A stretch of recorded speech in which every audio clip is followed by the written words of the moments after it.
नमस्कार। ऐसी बहुत कम चुनिंदा सब्जी फसलें जिनको लगा के मात्र 70 से 80 दिनों में 1 एकड़ जमीन से 1.5 से 2 लाख रुपए गारंटेड कमाए जा सकते हैं। उनके अंदर पहले नंबर पर मैं रखता हूं भैया अगेती फूल गोभी, जिसको जून के महीने में या 15 जुलाई तक लगाया जाता है। ये फसल लगाने के बाद जब ये फसल तैयार होकर बाजार में जाती है ना, उस टाइम पर आप देख लेना पूरे साल के सबसे ज्यादा रेट मिल रहे होते हैं। मतलब इसको लगभग 50 रुपए से 60, 70, 80 रुपए किलो तक के रेट मिल रहे होते हैं। और ये जो रेट है ना, वो दीपावली के पीछे तक लगातार कंटिन्यू चलते रहते हैं। लेकिन भैया इस फसल के अंदर वही किसान पैसा कमाता है जो कि योजनाबद्ध तरीके से, वैज्ञानिक विधि से और आगे आने वाले जो चैलेंज होते हैं ना बरसात के मौसम में, उनसे अपनी फसल को बचा के निकाल लेता है। तो भैया आज इस वीडियो में आप लोगों को अगेती फूल गोभी की वैज्ञानिक विधि से खेती किस तरह से की जाए, ताकि आगे चलकर आप भी अपनी इस खेती से गारंटेड लाखों रुपए पर एकड़ के हिसाब से कमाओ, वो जानकारी दूंगा। तो नमस्कार, मैं इंद्रपाल यादव, आप देख रहे हैं देश का सबसे विश्वसनीय फार्मिंग यूट्यूब चैनल देश की जान हमारे किसान।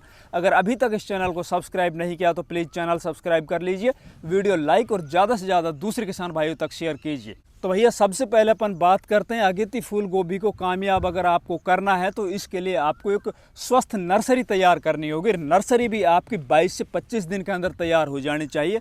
उसके लिए आपको जिस एरिया के अंदर, जिस खेत के अंदर आप नर्सरी बनाने जा रहे हो, उस खेत की अच्छे से जुताई कर लेनी है। ये भी सुनिश्चित कर लेना है कि जिस एरिया में, जिस जगह पर आप नर्सरी डाल रहे हो, वहां पर पानी का भराव नहीं होना चाहिए। अन्यथा ये गोभी की नर्सरी इतनी कोमल होती है कि बिल्कुल वहीं पे खत्म हो जाएगी अगर थोड़ा सा भी पानी भर के रह गया तो। देखो 1 एकड़ जमीन के अंदर अगर आप फूल गोभी की खेती करने जा रहे हो तो लगभग आपको 18,000 से 21,000 पौधों की आवश्यकता पड़ेगी।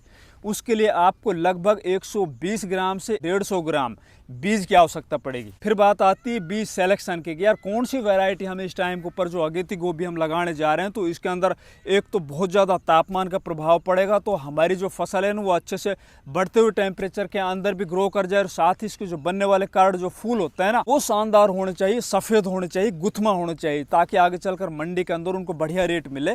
तो भैया उसके लिए मैं आप लोगों को सबसे ज़्यादा पॉपुलर जो वैरायटी है, या फिर गर्मियों के मौसम में सबसे ज़्यादा लगाई जाने वाली सबसे ज़्यादा सक्सेस वैरायटी, वो सिंजेंटा कंपनी की CFL 1522, उसका चुनाव करने के लिए बोलूँगा। क्योंकि ये जो वैरायटी है ना, वो बढ़ते हुए तापमान में या गर्मी के अंदर बहुत अच्छा परफॉर्मेंस देती है। और इसके जो फूल होते हैं ना, उनका वजन भी बढ़िया होता है, इनके अंदर व्हाइटनेस भी होती है, एकदम गुथमा फूल होते हैं। बाजार के अंदर इनको रेट भी अच्छे मिलते हैं। या इसके अलावा आपके एरिया में जो भी कोई वैरायटी सक्सेस हो, उस वैरायटी को आप ले सकते हो। आप अपने एरिया में जाके देखिए, या तो दुकानदार से बात कीजिए, या आसपास के जो किसान अगेती फूल गोभी करते हैं उनसे बात कीजिए कि अपने एरिया के अंदर कौन सी वैरायटी ज़्यादा अच्छी चलती है।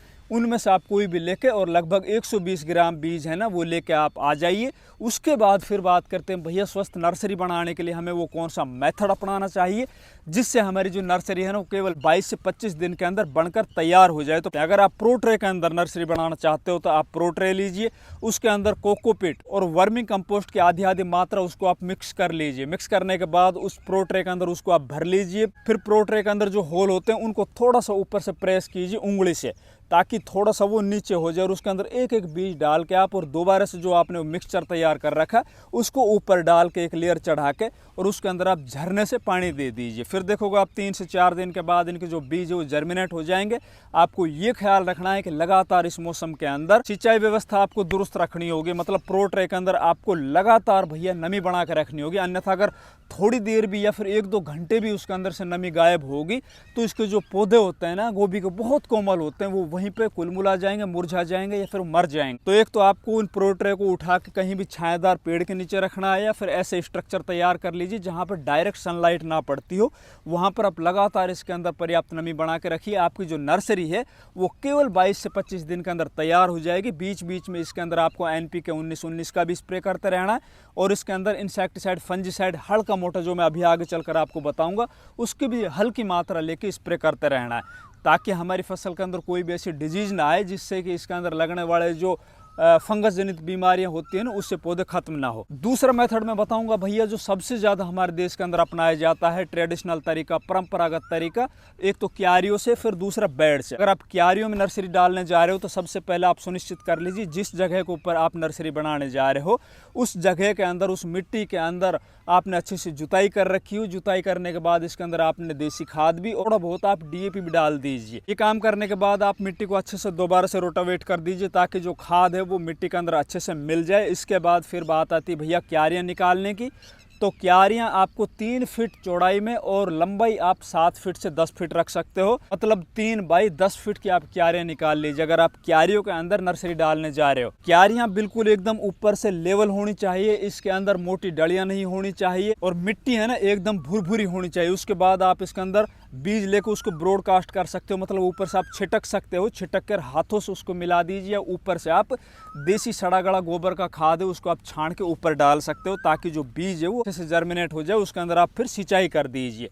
या फिर दूसरा तरीका आप बेड विधि भी अपना सकते हो। जैसे कि आपने ये क्यारी बनाई तो क्यारी है भैया वो बिल्कुल हमारी ज़मीन के बराबर में है। अगर आपको बेड बनाने हैं तो 3 फीट बाई 7 फीट या 10 फीट जो लंबाई मैंने अभी आप लोगों से बताई उतनी आप लंबाई लेके और जमीन से लगभग 6 इंच ऊपर उठी हुई बेड बनाने हैं उसको आप लेके ऊपर से बिल्कुल लेवल कर दीजिए। उसके अंदर आप कोई लकड़ी का फट्टा लेके एकदम ऊपर से लेवल कर दीजिए ताकि आगे से और पीछे से देखो तो उसके अंदर बिल्कुल भी एक तिनका भर भी फर्क नहीं होना चाहिए, ऊंचा नीचा नहीं होना चाहिए। ये काम करने के बाद इसके अंदर आपको चेरी निकालनी, मतलब इसके अंदर खाड़ियाँ निकालनी। खाड़ी के लिए या तो आप कोई सरिया ले लीजिए या फिर आप कोई ऐसी स्टिक जो लकड़ी की है ना गोल वो ले लीजिए। इसके अंदर आप यूँ हाथों से और खाड़ियाँ निकालिए, चेरियाँ निकालिए। अब चेरियों के बीच का जो अंतर होगा एक चेरी से दूसरी चेरी का या एक खाड़ी से दूसरी खाड़ी का तो आप 2 उंगल का रखिए। फिर उसके अंदर आपको एक एक बीज है ना हाथों से वो डाल देना है। इसके अंदर डालने के बाद फिर सड़ा गला जो देसी खाद है ना आपका गोबर का उसको छान कर ऊपर से आप इसके ऊपर एक लेयर चढ़ा दीजिए, मतलब उसके ऊपर बुरकाव कर दीजिए।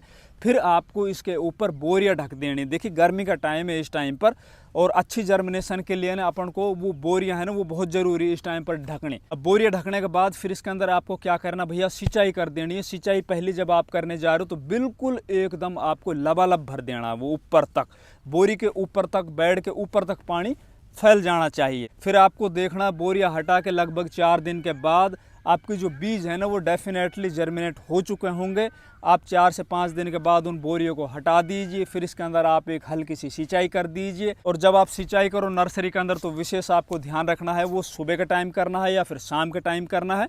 दोपहर के टाइम जब एकदम मिट्टी गर्म होती है या दोपहर में जब बिल्कुल एकदम धूप तेज आ रही होती है उस टाइम के ऊपर सिंचाई नहीं करनी है। ये काम करने के बाद आप दूसरे दिन इसके अंदर एक हल्की स्प्रे कर दीजिए। उसके अंदर आप फंजीसाइड लीजिए, साफ या एंट्राकोल मिला के और स्प्रे कर दीजिए। स्प्रे आपको लगातार हर 5वें दिन करनी है क्योंकि इसमें लगने वाले जो कीट है ना एक सुरा आता है, जो सुरे से आप देखोगे कि यार पौधा है ना वो बिल्कुल कुलमला गया और देखते ही देखते वो 2 दिन के अंदर खत्म हो जाता है। तो उसमें आपको एक कीट मिलेगा सुरा नाम से, उसको खत्म करने के लिए आप ये मोनोक्रोटोफॉस है ये स्प्रे करते रहना हर 5वें दिन के अंदर, वो बिल्कुल भी नहीं आएगा। साथ ही आप इसके अंदर कोई फंजीसाइड जैसे साफ है या फिर एंट्राकोल है, मैनकोजेब जो M45 आते हैं इस तरह के कोई फंजीसाइड मिला के स्प्रे करते रहिए। और जब आपकी नर्सरी लगभग 10 दिन की हो जाए उस टाइम पर आप हल्का DAP ना ऊपर से इसके अंदर छिटक दीजिए और इसके अंदर आप एक स्प्रे NPK 19-19 की भी निकाल दीजिए। फिर देखिए भैया लगभग आपकी जो ये नर्सरी है ना वो 22 दिन के अंदर तैयार हो जाएगी। ये आप सुनिश्चित कर लीजिए। जब आप नर्सरी तैयार कर रहे हो तो भैया आपके दिमाग में ये चीज़ चलती रहनी चाहिए कि हमारी नर्सरी 22 से 25 दिन में 100% तैयार हो जानी चाहिए। क्योंकि जैसे ही आप ज़्यादा दिन लोगे तो आपके जो पौधे हैं ना वो ओवरेज हो जाएंगे, आगे चलकर दूसरे खेत के अंदर उनका परफॉर्मेंस अच्छा नहीं होगा। तो आप ये सुनिश्चित कर लीजिए। ये नर्सरी जैसे ही आपकी तैयार हो जाती है तो आप जिस खेत के अंदर फूल गोभी की बुआई करने जा रहे हो तो उस खेत की आप तैयारी कीजिए, अच्छे से उस खेत की जुताई कीजिए। जुताई करने के बाद इसके अंदर आप देसी खाद, सड़ा गला, बिल्कुल कच्चा खाद नहीं डालना है आपको, बिल्कुल सड़ा गला गोबर वाला खाद है वो अपने खेत के अंदर फैला देना है। वो करने के बाद फिर आपको रासायनिक खाद डालने। रासायनिक खादों के अंदर आप 1 बैग DAP का ले लीजिए, 1 बैग आप पोटास का लीजिए, 1 ही बैग पूरा आप यूरिया लीजिए। इसके अलावा 5 किलो पर एकड़ के हिसाब से आप कार्टेप हाइड्रोक्लोराइड या फिर इसके अलावा फिप्रोनिल दानेदार आता है ना वो इंसेक्टिसाइड इन्हीं के अंदर मिला के और अपने खेत के अंदर छिटा मार दीजिए। उसके बाद आप रोटावेटर निकाल दीजिए ताकि जो भी आपने खाद डाले हैं वो सभी मिट्टी के अंदर अच्छे से मिल जाए। ये काम करने के बाद फिर बात आती है भाई विधि की कि यार हम किस विधि से अगेती फूल गोभी की बुआई करें। चूँकि आगे चलकर बरसातों का टाइम आएगा, अगर आप यूँ क्यारियों के अंदर या फ्लैट सरफेस के ऊपर फूल गोभी की बुआई करते हो तो आगे चलकर बरसात में अगर आपके खेत में पानी भर जाता है या क्यारियों में थोड़ी बहुत देर के लिए भी पानी ठहर जाता है तो आप देखोगे भैया आपके जो पौधे हैं वो खत्म हो जाएंगे, वो मुरझा जाएंगे और देखते ही देखते आपके पूरा खेत है ना वो खाली हो जाएगा। तो उसके लिए आपको प्रेजर बेड निकालना है, जिसको मेड भी बोला जाता है, बहुत सी जगह पर कूल भी बोला खोला जाता है, जैसे गन्ने वाले बेड निकाले जाते हैं या फिर जैसे आलू वाले जो बेड निकाले जाते हैं ना, तो एक बेड से और दूसरे बेड की जो दूरी अपन को रखनी है वो सही 2 फीट रखनी है, बीच का जो गैप होगा। अच्छा, ये निकालने के बाद फिर आपको इसके अंदर पानी भर देना है। मतलब जब आप गोभी की बुआई करने जा रहे हो उससे पहले उस खेत को आपको गीला कर लेना है, उसके अंदर आपको पानी भर देना है। चूंकि गर्मियों का मौसम में पौधे बिल्कुल एकदम नाजुक है, खत्म ना हो जाए हमारे सूखे खेतों के अंदर, इसलिए अपन को खेत में पहले ही सिंचाई कर देनी है, ज़मीन को एकदम गीला कर लेना है। और शाम के वक्त अपने खेत के अंदर हमें फूल गोभी की जो पौध है ना उनको ट्रांसप्लांट करना है। ये विशेष ध्यान रखना भैया, इन गर्मियों के दिनों के अंदर आप ट्रांसप्लांट करने के बाद या तो रात के टाइम में दोबारा से हल्की सिंचाई कर दीजिए या फिर दूसरे दिन सुबह उठकर इसके अंदर दोबारा से एक सिंचाई और कर दीजिए। फिर देखोगे भैया आपकी जो फूल गोभी की पौध है ना उनकी जड़ें हैं वो ज़मीन के अंदर अच्छे से चल जाएगी, पौध आपकी नहीं मरेगी।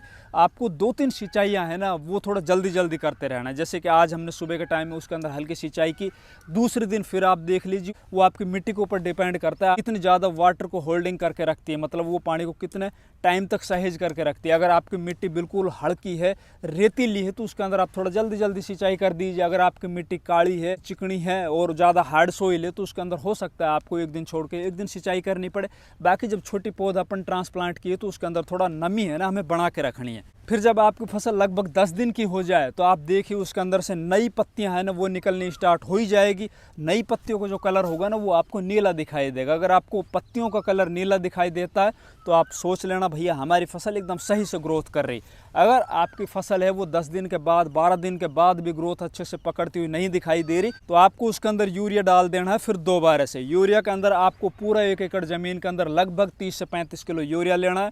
उसके अंदर आपको 5 किलो से 7 किलो 21% वाली जो जिंक होती है ना वो ले लेनी है, मिला के फेंक के अपने खेत के अंदर सिंचाई कर देनी है। ये काम करने के बाद आपको दूसरे दिन उसके अंदर स्प्रे करनी है इंसेक्टिसाइड और फंजीसाइड की। चूंकि हमें अपनी फसल को 55 से 60 दिन के अंदर हार्वेस्टिंग के लिए तैयार कर देना है। आपने ये ख्याल रखना है कि हमारी गोभी के पत्ते हैं ना जितने ज़्यादा चौड़े होंगे, जितने बड़े होंगे, जितने गुथमा होंगे ना, आगे चलकर उसके अंदर उतना ही शानदार फूल आएगा और फूल की जो क्वालिटी है ना वो एकदम सफ़ेद आएगी। और आपके पत्ते कम हुए, पत्तों की साइज़ छोटी हुई तो उसके अंदर फूल तो आ जाएंगे, लेकिन फूल का एक तो साइज़ छोटा होगा और साथ ही फूल का जो कलर है ना भैया वो भी पीला होगा। आगे चलकर मंडियों के अंदर उनको रेट कम मिलेंगे। कोई सुनिश्चित कर लेना हमने जैसे अपने खेत के अंदर ट्रांसप्लांट किया है उससे लगभग 35 से 40 दिन के अंदर हमने जो भी खाद डालने हैं ना उनकी पूर्ति हमें उस टाइम तक जरूर कर देनी है। साथ ही अपनी फसल को बीमारी से बचा के चलना है। उसके अंदर हमें टाइम टू टाइम स्प्रे भी करता रहना है इंसेक्टिसाइड का, फंजीसाइड का। इसमें जो भी बीमारियां लगेगी, जो भी स्प्रे अपन को आगे चलकर करने होंगे वो भी मैं आप लोगों को वीडियो के माध्यम से बताता रहूँगा। अगर हमारी वीडियो अच्छी लगे वीडियो को लाइक कीजिए, ज़्यादा से ज़्यादा शेयर कीजिए और चैनल अभी तक सब्सक्राइब नहीं किया तो प्लीज़ चैनल सब्सक्राइब कीजिए। धन्यवाद।